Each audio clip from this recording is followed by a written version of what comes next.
Mechan 2410, Engineering Materials, Tutorial 5, Deformation Mechanism and Strengthening Mechanism. We learned dislocations in Tutorial 2 and plastic deformations in Tutorial 4. And actually, one important plastic deformation mechanism for metals is dislocation slip, which is related to the motions of the dislocations. And in this tutorial, we will talk about how dislocations inside crystal structures can be moved and how can it be related to plastic deformation and the strengthening mechanisms related to such mechanism, which is dislocation slip. Here is a summary of concepts that I'm going to talk about in this tutorial. And the first is the deformation mechanism in theory, which is the theoretical method, and in reality, which is the dislocation slip. And the idea of this slip direction and slip plane and Schmitt's law for single crystal. Strengthening mechanism, grain boundary strengthening, strain work hardening, solid solution strengthening, and precipitation hardening, and non-conservation movement of dislocations, effect of temperature on strength, and effect of strain rate. Tutorial 5, Part 1, Dislocation motion and deformation mechanism. In theory, when we try to deform a solid, we must break all the bondings at the slip plane, which is shown here as atoms are bound by bondings inside a solid. The bondings can be any kinds of bondings, for example, like ionic bond, covalent bond, or metallic bond.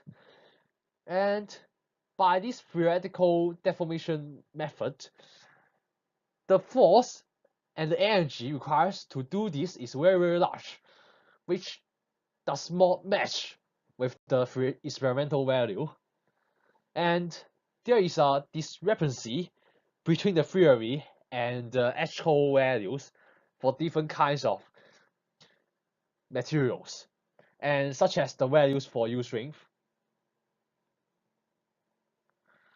And basically, the method is we try to break all the bonds at the slip plane, and it can form something like this.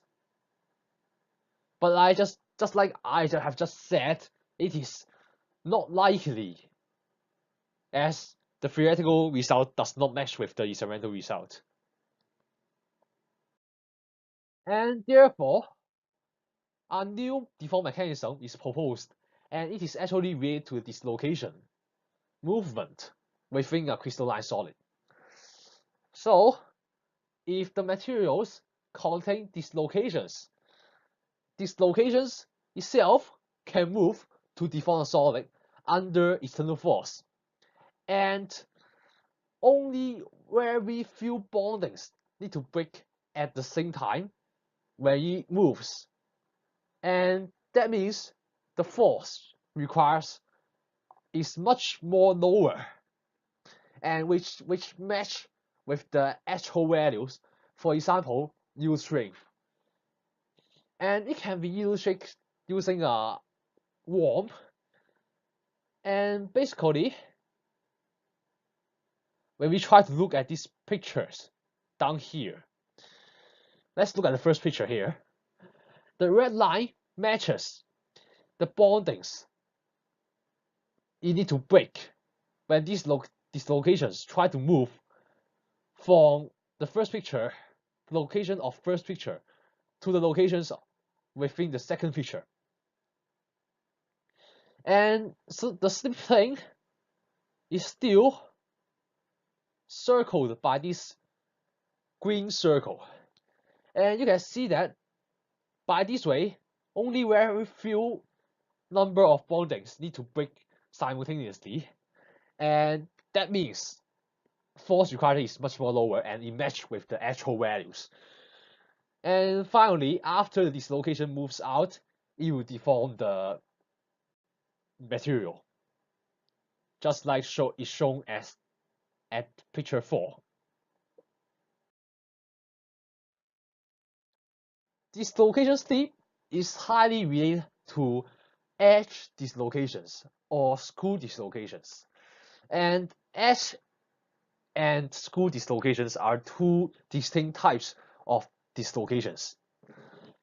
For materials with edge dislocations and screw dislocations, when shear stress is applied on it, a subsequent bonding, breaking, and bond forming process are occurred to the plane near the dislocation plane, resulting in a slipping behavior during deformation. And picture here, I borrowed it from book.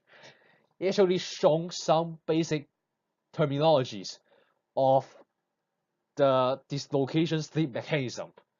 The first thing is the slip plane. It is quite easy to understand.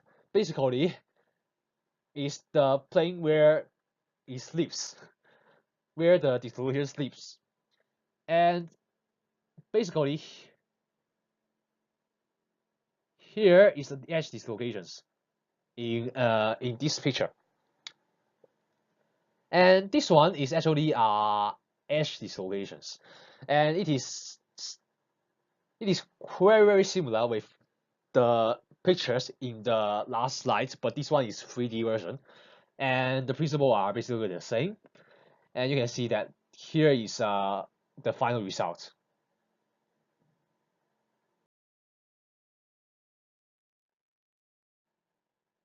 And edge dislocations and screw dislocations have different effects when we try to deform it in terms of the dislocation slip mechanism. For edge dislocations, the moving direction of the dislocations of edge dislocations is parallel to the direction of the force, as shown in the first picture. And it is quite straightforward because you can also observe it from the last picture in the last few slides. But for screw dislocations, it is quite special, as the moving direction of the dislocation motion is perpendicular to the direction of the force. As shown in the second picture here, it has a different direction.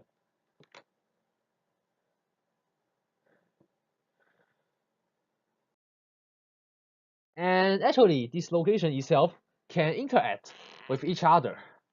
For example, what will happen if two dislocation planes come to each other? Force for two parallel dislocations on the same slip plane, a repulsive force will be exerted on each other. You can just remember it as two like charges. And it is shown in picture here. There is a repulsive force. And for two anti-parallel dislocations on the same slip plane, an attractive force will be exerted on each other. You can consider it as you can memorize it as opposite sign charge, and they will cancel each other when they meet. But however, in real world cases, as we know that the solid itself is three-dimensional, so dislocation itself can hardly to be at the same plane, and they may tangle with each other, and it can be observed in many experiments.